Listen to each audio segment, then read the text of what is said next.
Kalian tahu kan bilangan berpangkat? Jadi sederhananya, bilangan berpangkat itu adalah penyederhanaan dari perkalian. Mau tahu nggak lebih jelasnya?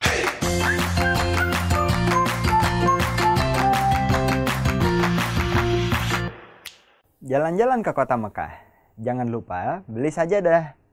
Bersama Kak Danar, matematika jadi lebih mudah. Betul sekali ya. Nah, seperti tadi yang saya katakan di awal, bahwa kita akan membahas mengenai pengertian sifat bilangan berpangkat. Nah, pengertian sifat bilangan berpangkat, tadi sudah saya singgung sedikit, misalkan kita punya 2 pangkat 3, itu berarti maksudnya adalah 2 kali 2 kali 2. Selama ini kan kita tahu begini. Nah, jadi itu tadi yang dimaksud di awal bahwa perpangkatan itu adalah penyederhanaan bentuk perkalian. Jadi ketika kita ketemu bentuk kalinya ada 3 kali, 1, 2, 3. Nah, daripada kepanjangan nulisnya, kita tulis aja jadi bentuk pangkat yang seperti ini. Nah, terus misalkan kita punya 5 pangkat 2. Nah, ini kan berarti jadinya adalah 5 dikalikan dengan 5. 5-nya ada sebanyak 2 kali. Nah, seperti itu ya. Jadi itulah contoh-contoh bilangan berpangkat. Nah, jadi definisi dasarnya adalah kalau kita punya A pangkat B, ini sebenarnya adalah A dikalikan dengan A, terus dikalikan dengan A, ini sebanyak B, gitu ya. Jadi kalau kita punya 4 pangkat 3, gitu kan, berarti 4 kali 4 kali 4. Kalau kita punya 2 pangkat 3, berarti 2 kali 2 kali 2, kalikan sebanyak 3 kali. Kalau A pangkat B, ya berarti A kali A, sampai kali A, banyaknya ada sebanyak B. Nah, seperti itu. Nah, inilah definisi dasar dari sebuah bilangan berpangkat. Nah, terus nanti ada lagi, misalkan kita punya begini. Min 3 A pangkat 3. Nah, jangan bingung kalau bentuknya seperti ini. Kalau bentuknya seperti ini, berarti nanti maksudnya adalah min 3A dikalikan dengan min 3A dikalikan lagi dengan min 3A. Nah, seperti itu ya.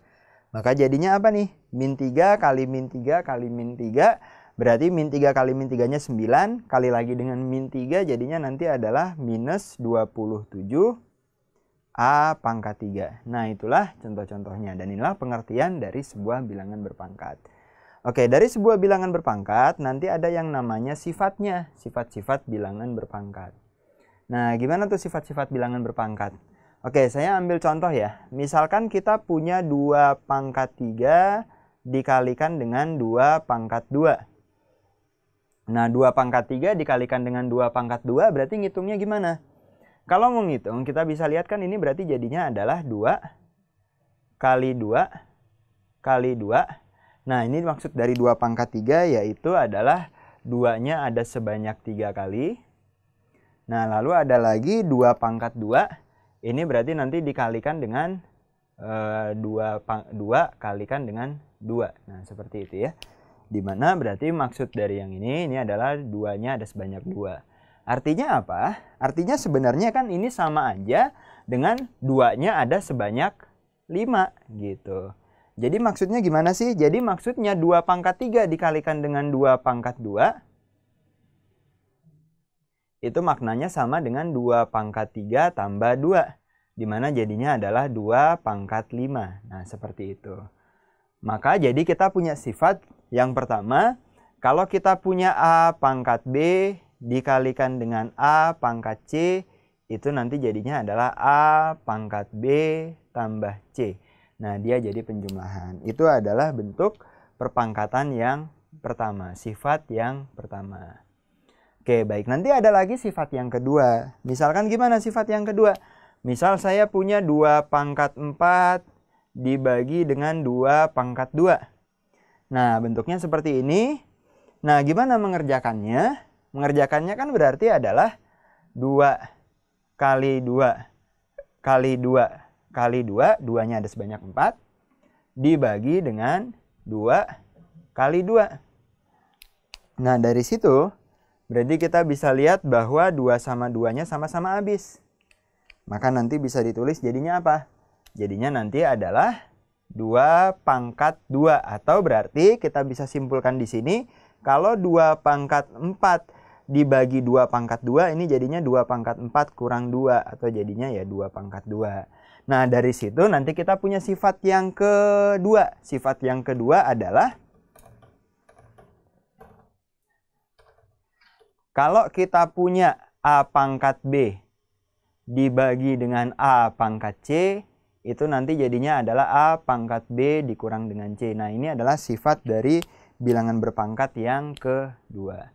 Oke, baik, sifatnya ada beberapa lagi. Nah, sekarang sifat yang ketiga. Jadi gimana? Kalau misalkan kita punya 3 pangkat 0. Ini maksudnya apa sih? Gitu ya. 3 pangkat 0. Itu kan bisa saya bikin menjadi 3 pangkat 1 atau 3 pangkat 2 dikurang 2. 2 kurang 2 kan 0 ya. Nah, gitu. Nah, kenapa saya bikin jadi 3 pangkat 2 kurang 2? Karena berarti nanti bisa dibuat menjadi 3 kuadrat dibagi dengan 3 kuadrat. Gitu. Kita ingat tadi nih, kalau pengurangan, dia jadi pembagian. Maka 3 pangkat 2 kurang 2 bisa dibuat menjadi 3 kuadrat dibagi 3 kuadrat. Dimana hasilnya 1. Dan itu berlaku untuk semua bilangan apapun. Karena misalkan kita punya apapun 5 pangkat 0 berarti bisa dibikin 5 pangkat 3 kurang 3, 5 pangkat 2 kurang 2, bebas. Pokoknya pasti jadinya 1.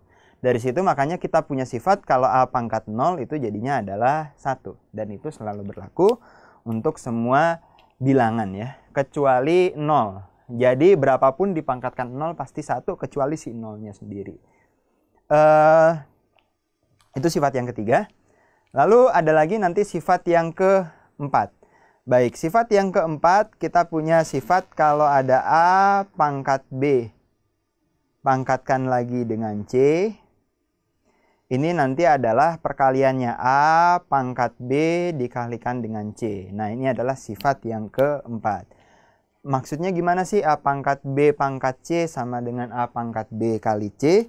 Sederhananya gini aja. Misalkan kita punya 2 pangkat 3 pangkat 2. Berarti kan maksudnya ini adalah 2 pangkat 3 dikali 2 pangkat 3. Karena pangkat 2 berarti 2 pangkat 3 kali 2 pangkat 3. Nah, berarti jadinya adalah 2 pangkat 3 tambah 3, maka jadinya adalah 2 pangkat 6. Nah, jadi selalu begitu ya. Jadi ini bisa dikalikan langsung aja. Seperti itu. Ini jadinya yang keempat. Terakhir sifat yang kelima. Sifat yang kelima kita bisa lihat kalau misalkan ini ada 2 pangkat 4 dibagi 2 pangkat 2, dia bisa naik ke atas jadi 2 pangkat 4 min 2. Kan gitu. Termasuk juga kalau ini ada 3 pangkat 2, dia kalau naik ke atas jadi minus. Artinya sebenarnya kalau pangkat di bawah naik ke atas, dia nanti jadi bilangan negatif. Atau berarti bisa kita tulis sifat yang kelima adalah A pangkat min N. Itu sama dengan 1 per A pangkat N. Jadi dia sama kayak ini ya, kalau dia minus berarti sebenarnya dia posisinya di bawah, dia minus berarti posisinya di bawah, ketika dia minus berarti posisinya di bawah. Seperti itu adalah sifat yang kelima. Nah, tentu sebenarnya masih ada beberapa sifat yang lain, tapi itu bukan sifat yang istilahnya apa ya, yang perlu banget, enggak. Tapi yang perlu penting banget untuk kalian pahami ada 5 sifat ini. 1, yang penjumlahan, perkalian jadi penjumlahan.